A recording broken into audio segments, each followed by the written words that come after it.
भाई ने कहा आज कहीं घूमने चलते हैं। मैं कहा आजा छोड़ा, कोई चक्कर नहीं। तभी मैं गाड़ी लेके पहुंचा तो देखा मेरा भाई तभी स्लो मोशन में आने लगा। दोनों भाइयों ने गाड़ी उठाई और चल पड़े। जेब में तो चिल्लर, खाने को न था कुछ भी। सामने देखा पिल्लर। मैं कहा भाई जो मर्जी हो जाए पेट्रोल भराना ही पड़ेगा। तभी हम पेट्रोल पंप पहुंचे। मेरे भाई और मैंने दोनों ने मिलकर कॉन्ट्री करा और डीजल डलवाया। डीजल डलवाने के बाद मैं कहा चेक कर ले ठीक से कि 500 रुपये का डीजल है, आना जाना हो तो जाएगा। उसने कहा हो जाएगा। मैं कहा कैलकुलेशन कर। कहता मैं फिजिक्स का स्टूडेंट था, मैं कर लूँगा, टेंशन लो। मैं कहा अबे पहाड़ों में फिजिक्स की जरूरत नहीं पड़ती, मैथ वाली कैलकुलेशन कर। तो उसने बेचारे ने कैलकुलेट करा। फिर हम चल पड़े वहाँ जहाँ कभी गए नहीं थे। एक ऐसा रिजॉर्ट जहाँ का खाना पीना नहाना सब कुछ मस्त था।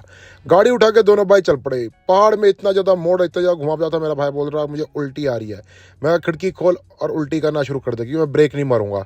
अगर ब्रेक मार दिया तो टाइम गेन हो जाएगा, और टाइम गेन मुझे करना नहीं था। आगे 3 गाड़ियाँ वैसी चली हुई थी, उनके पीछे लाइन पे मैं भी चला हुआ था। तभी रास्ते में दिखा तो एक गाड़ी का वहाँ कचुम्बर बना हुआ था। इसी बीच पहाड़ों से होते हुए मौसम खराब दिखने लगा। बारिश भी हो रही थी तो कहीं पे बारिश नहीं हो रहा था, कहीं पे लैंडस्लाइड था तो कहीं पे लैंडस्लाइड नहीं था।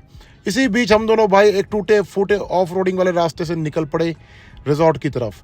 तभी मेरा भाई बोलता भैया ऐसे रास्तों में गाड़ी चलाने का मज़ा ही अलग है। मैं कहा तभी तो मैं चला रहा हूँ, वरना तुझे ना दे देता। वो कहता भैया थोड़ा मुझे भी मौका मिलना चाहिए। मैं कहा मौका देंगे, पहले अपना ग्रेजुएशन कंप्लीट कर ले। कहता भैया मैं बीटेक हूँ। मैं कहा मैं भूल गया था। तभी हम लोग रिजॉर्ट के पास पहुँचे तो बहुत ज़्यादा टर्न था और रोड काफ़ी स्लिपरी था। इसी बीच जैसे ही मैंने देखा जिंगल बाबा वाले ट्री, तभी इन ट्री को देख के पता लग गया रिजॉर्ट शायद आ ही गया है। तभी हम रिजॉर्ट के पास पहुंचे और मैंने अपनी गाड़ी लगा दी। गाड़ी लगा के देखा भाई साहब आजू बाजू का जो नज़ारा था एक नंबर था, और यहाँ पे पहले से ही क्राउड आ रखे थे। तभी मैंने गाड़ी बैक करके फ्रंट की तरफ मुंह करके लगाया, ताकि अगर बिल ना दे पाए तो भागने में हमें आसानी हो। मैंने गाड़ी लगाई, गाड़ी लगा के मैंने पहले टायर मोड़ दी कि स्टार्ट करके गाड़ी भगा लूँगा, और चले गए रिजॉर्ट के अंदर। रिजॉर्ट के अंदर जाते ही देखा तो एक जगह पे गिरगिट बैठा हुआ था। मैं कहा गिरगिट रंग बदल ले। कहता वैसे ही मैंने रंग बदल के बैठा हुआ हूँ ताकि कोई मुझे पहचान ना ले। मैं कहा सालो तुम्हारी वजह से लोग भी तुम्हें देख के रंग बदलने लग गए हैं। तभी हम रिजॉर्ट के अंदर गए तो मेरा ही नज़र पड़ी उस झूले पे जहाँ पे लोग कमांडो ट्रेनिंग लेते हैं। छोटे भाई को बताया ये तो बड़ी मस्त जगह है, यहाँ स्विमिंग पूल भी है, नहाना है क्या? कहता नहीं, मैं पिछले 4 दिनों से रेगुलर नहा रहा हूँ। यही है वो जहाँ पे कमांडो ट्रेनिंग करते, कमांडो झूला। पर यहाँ पे हमने झूले पे झूला नहीं झूलना। तभी मेरी नज़र गई पहाड़ों के ऊपर। भाई ने पूछा ये कौन सा किला है? मैंने कहा ये जंग बहादुर का किला है। कहता चले। मैंने कहा आज नहीं फिर किसी दिन। तभी मेरी तीखी नज़र बार पे पड़ी। मैं कहा बार पे चलते हैं और कुछ लिटल लिटल करते हैं। कहता मेरा भाई तूने कहा था मेरे सामने तू लिटल लिटल नहीं करेगा।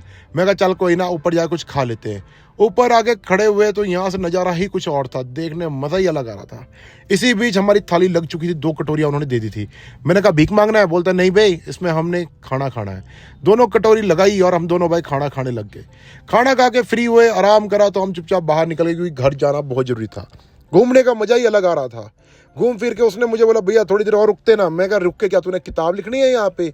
उसने कहा किताब तो नहीं लिख रही पर मज़ा बहुत आ रहा है। मैं कहा जब किताब नहीं लिखनी तो चल पड़ते घर की तरफ, क्योंकि बारिश का माहौल हो रहा था और मैं नहीं चाहता कि बारिश में मैं गाड़ी चलाऊं, क्योंकि मुझे गाड़ी चलाने में बड़ी इरिटेशन होती है जब बारिश का माहौल होता है। तभी हम दोनों भाइयों ने अपनी गाड़ी उठाई और चल पड़े। तभी देखा कि सफारी वाला हमारे आगे आगे फुल स्पीड में चला हुआ था। वो मुझे बोलता भैया इसको पीछे करो और रेस लगाओ। मैंने कहा इन सड़कों पर रेस नहीं होता, ये मौत की सड़क है, एक बार फिसल गए ना तो सीधा रब के पास ही मिलेंगे। तभी देखा मेरा भाई कहता भाई तो बिल्कुल सही है, क्योंकि आगे चला था रोड का काम और वहाँ पे उसकी सफारी फंस गई। बोला भाई क्या करना है? मैंने कुछ नहीं, वेट करना है। तभी देखा सफारी वाले ने बड़ी मुश्किल से अपनी सफारी निकाली। आगे से एक ऑल्टो वाले भैया ने भी और फंसा दी। बड़ी मुश्किल से दोनों गाड़ियों का चुम्मा चाटी होने के बाद दोनों निकले। तो मैंने फिर अपनी गाड़ी आगे की तरफ निकाली। बारिश बढ़ता ही जा रहा था। मैंने कहा अगर इस पहाड़ी में बारिश हो रही है तो अगली पहाड़ी में सूखा जरूर मिलेगा। तभी देखा बस आ गया। बस आ जाए तो पहाड़ों में ऐसा लगता है गाड़ी को कंधे पे लेके नीचे उतरना पड़ेगा, नहीं तो गाड़ी को घसीटता हुआ ले जाएंगे। तभी बस वाला वहाँ से निकल गया और हम भी वहाँ से चल पड़े। तभी देखा 2 बाइक वाले धूम मचा ले करते हमारे आगे जा रहे थे। छोटे भाई ने बोला इनको पीछे करो। मैं कहा यार मैं सबको पीछे क्यों करूँ, मेरा मन नहीं है, मुझे आराम से गाड़ी चलाने दो। इसी बीच पहाड़ों का नज़ारा लेते हुए हम घर की तरफ वापस जाते रहे। आगे देखा तो सफारी वाला हमें फिर मिल गया। लगता है सफारी वाला भी ज़िंदगी के नज़ारे लेने ही आया यहाँ पे। मैंने पूछा कौन सा नंबर है? बोलता PB10। मैं कहा लुधियाना वालो तुम भी इधर हैं? तभी मेरे भाई ने बोला भैया क्यों ना आज कहीं समोसे खाने चलते हैं। मैं कहा घर सही सलामत पहुंच जाए, समोसे तो क्या, मुझे समोसे के साथ चटनी भी खिलाऊंगा। मेरा भाई इस बात पे इतना खुश हो गया कि उसने बोला भैया कोई बात नहीं, हम अभी पहुंचते हैं और वहीं जाके खाएंगे। तभी मेरे भाई के दिमाग में एकदम से आया, भैया क्यों ना समोसे के साथ रसगुल्ले मिल जाए। मैंने कहा सुन, आधी प्रॉपर्टी तेरे नाम करवा दी है ना, वही बहुत है, अब रसगुल्ले और क्या बोलते गुलाब जामुन पे नजर मत मार।